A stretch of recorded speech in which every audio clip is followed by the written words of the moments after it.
Seja muito bem-vindo, seja muito bem-vinda a mais um episódio do podcast Rico do Zero. O podcast onde você tem acesso a estratégias de investimentos focadas 100% na realização de um objetivo específico. Eu sou Elaine Barros, planejadora financeira pessoal, especialista em investimentos, e o tema de hoje é investindo para garantir um excelente estudo superior para os filhos. Mas antes de começarmos, eu gostaria de dizer que você também pode ter uma estratégia de investimentos feita especificamente para o seu objetivo. Basta mandar uma mensagem para o e-mail elainebarros@ricodozero.com com o tema Podcast Rico do Zero, que o próximo estudo de caso pode ser o seu. Lembrando que o seu objetivo precisa ser específico e ter uma data de realização. Quanto mais detalhes, melhor será a sua estratégia de investimentos. Dito tudo isso, vamos ao estudo de caso de hoje. A nossa realizadora de hoje é a Marta. Ela é servidora pública da Justiça do Estado do Rio de Janeiro, tem 39 anos, é casada e tem 2 filhos, um menino de 4 anos e uma menina de 12 anos. Ela mora em um apartamento próprio, financiado em um bairro de classe média do estado do Rio. E além do apartamento, a família possui também 2 carros financiados e 2 empréstimos consignados em folha de pagamento. Segundo Marta, a renda da família está toda comprometida com as dívidas e com o cartão de crédito. Com tantos financiamentos e empréstimos consignados, Marta gostaria de ajuda para organizar as finanças, se livrar das dívidas e começar a investir para garantir a faculdade dos 2 filhos. Como ela nunca investiu, não sabe por onde começar. Marta disse que quando nova tinha um sonho de estudar fora e conhecer outras culturas e, infelizmente, não pôde realizar esse sonho, mas gostaria de estar preparada caso esta seja a vontade dos seus filhos. Por isso, acredita que precisa começar o quanto antes a acumular e investir o seu dinheiro. Vamos aos dados que nós possuímos até agora. Primeiro ponto: Marta não tem poder de poupança. O orçamento familiar está totalmente comprometido. Segundo ponto: Marta nunca investiu, o que nos dá a entender, em primeiro momento, que a família não possui uma reserva financeira e um planejamento de aposentadorias constituído. Provavelmente, e aqui eu estou especulando, por ser servidora pública e ter a estabilidade no emprego, Marta acredite que a sua aposentadoria esteja garantida.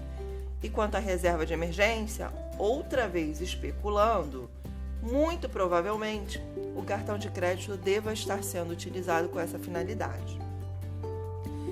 Bom, antes que passemos a falar sobre os objetivos de Marta, que é legítimo e deve ser priorizado, precisamos trabalhar um planejamento estratégico para que a família organize as finanças e crie o hábito de poupar e investir, para que, assim, eles possam investir de forma consciente e focada na consecução deste objetivo específico, que é garantir um bom estudo superior para os seus filhos. Sendo assim, o primeiro ponto é organizar as finanças.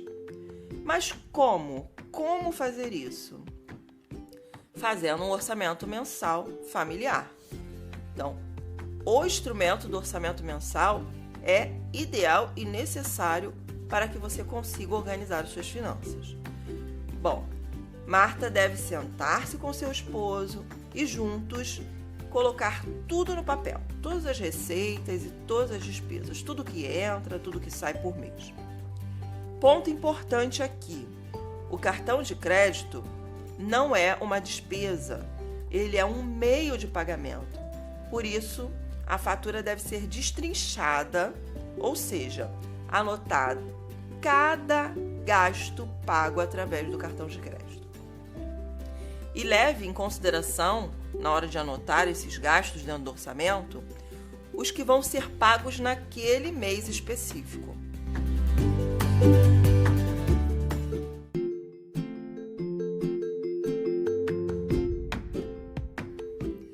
Depois de anotar tudo, eles devem dividir as despesas em essenciais e não essenciais para a subsistência da família e definir uma estratégia de distribuição de receitas. Eu gosto muito do método 50-30-20, onde as despesas essenciais devem consumir até 50% da receita líquida da família, as não essenciais 30% e os investimentos ficam com 20%. Pode parecer difícil no início, mas com determinação e foco no objetivo, o orçamento vai se moldando à estratégia. O legal desse método é que ele é perfeitamente adaptável. Pode ser que a sua família seja mais adequado usar 60-20-20 ou 70-10-20, mas perceba que os investimentos devem sempre ter no mínimo 20% da sua atenção. Isso porque eles são os 20% de esforço que você vai precisar fazer para ter 80% dos seus resultados financeiros. Use os seus objetivos como motivação na hora de organizar as finanças. Feito isso, Marta já terá uma visão da sua real situação financeira e já terá estabelecido uma estratégia de organização das finanças. Agora é olhar para o orçamento e identificar quais são os ralos financeiros, para onde o dinheiro está escoando. Ela vai pegar o orçamento e vai marcar de vermelho tudo que ela acredita que pode ser cortado ou reduzido dentro do orçamento. Olhe com carinho para as dívidas. É preciso olhar com carinho e relacioná-las todas. Depois que você relacionar todas as suas dívidas, você vai escalonar pela taxa de juros, ou seja, as com maior taxa de juros vem primeiro, conseguinte vem as com as taxas de juros menores. Nesse primeiro momento, você pode utilizar os 20% dos investimentos para quitar essas dívidas e organizar a sua vida financeira. Pode ainda pegar uma parte do percentual que é destinado para os não essenciais e utilizar para quitar mais rápido essas dívidas. Como sempre, eu recomendo que você utilize os seus objetivos como motivação, porque não é nada fácil você cortar despesas, você reduzir custos e ainda renegociar dívidas. É desgastante, é dificultoso, mas é necessário. Então você precisa utilizar os seus objetivos como motivação para isso. Uma vez que as suas finanças estejam organizadas, você vai começar a investir os 20% para formar sua reserva de emergência. Isso é fundamental, pois a reserva de emergência é uma arma que você possui para não entrar novamente numa condição de endividamento. Além disso, ter uma reserva vai evitar que você mexa no dinheiro destinado para os seus objetivos financeiros e para a sua aposentadoria. Para formar a reserva de emergência, eu recomendo que você use os títulos do Tesouro Direto, mais especificamente o Tesouro Selic.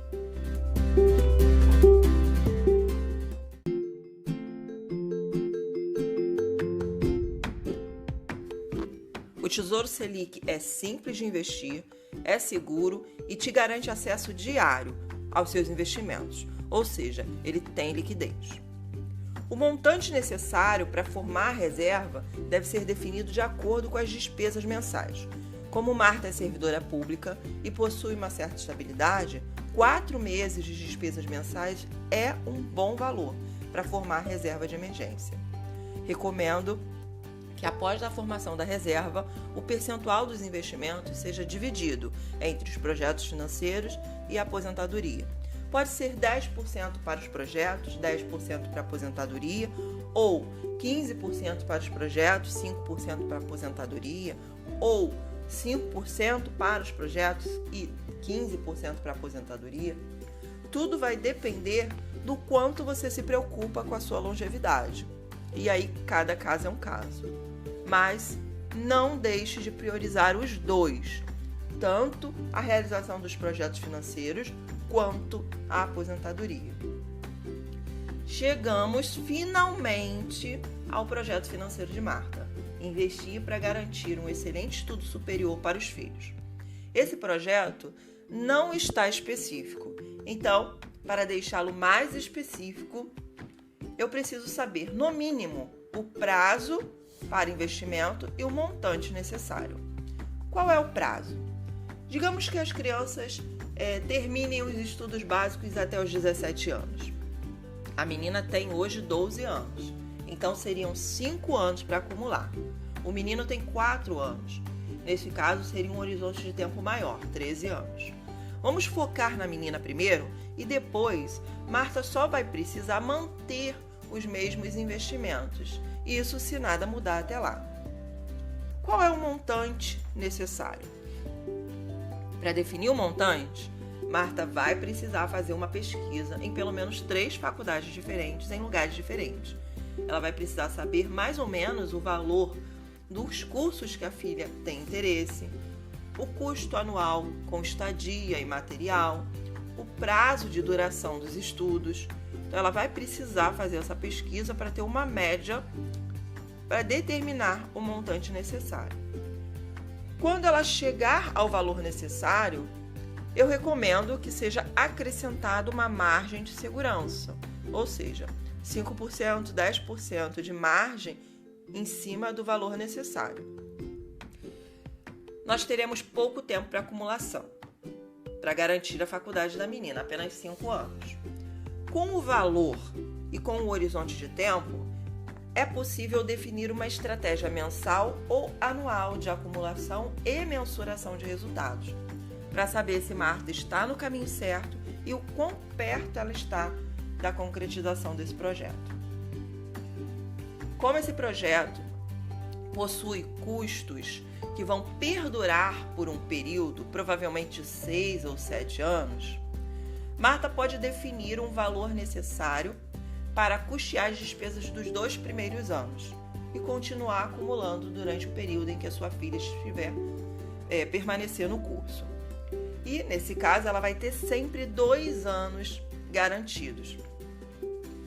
Como estamos falando de um projeto de médio prazo, ou seja, 5 anos, eu recomendo que Marta invista em um fundo multimercado com gestão ativa e com uma estratégia focada em juros e moeda, ou seja, que busque rentabilidades superiores ao indicador de referência, usando ativos de renda fixa atrelados aos riscos de juros, índice de preços e moeda estrangeira, com nível de risco de conservador a moderado e com taxa de administração de, no máximo, 1,5% ao ano. Para achar esse tipo de fundo, Marta precisa fazer uma conta numa corretora de valores, e aí ela já vai ter essa conta porque ela formou a reserva de emergência dela, e buscar na corretora ou nas plataformas de investimento um fundo que esteja alinhado com essas características que eu acabei de passar para vocês. Ela pode ainda pedir um gerente do banco para mandar as lâminas dos fundos disponíveis no banco que ela utiliza. Também é uma possibilidade, mas sempre lembrando dessas características. Cuidados que Marta precisa ter na hora de buscar um fundo multimercado para investir. Ler atentamente o regulamento do fundo para entender a estratégia utilizada, o histórico de rentabilidade do fundo, entender a política de liquidez do fundo, que isso é muito importante. A liquidez, ela vai determinar qual o prazo que você consegue resgatar os seus investimentos dentro desse fundo.